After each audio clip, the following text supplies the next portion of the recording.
anong circumstance haharap si VP sa trial, sir? Kung kinakailangan, hindi ko pa masabi sa iyo yung exact circumstance. It will be part of the legal strategy, which obviously we will not disclose.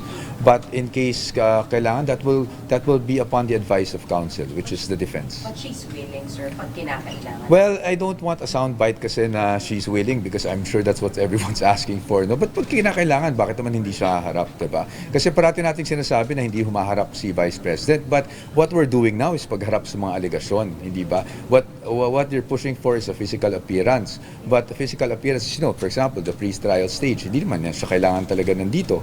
Ano naman ang gagawin niya dito, diba? Kung nandito man siya. So, ang sa atin, kung dumating yung circumstance na kinakailangan niyang humarap, we will be the ones to advise our client na kailangan niyang humarap at doon natin malalaman kung haharap siya o hindi. Physical. Sir, 5 days na yung pre-trial, nakapag-feedback na ba kayo? Nag-usap na kayo ng Vice President sa development team? Yes, I talk to the Vice President every day, if not several times a day. So after ng pre-trial, sir, ano na yung focus ng preparation ng defense team?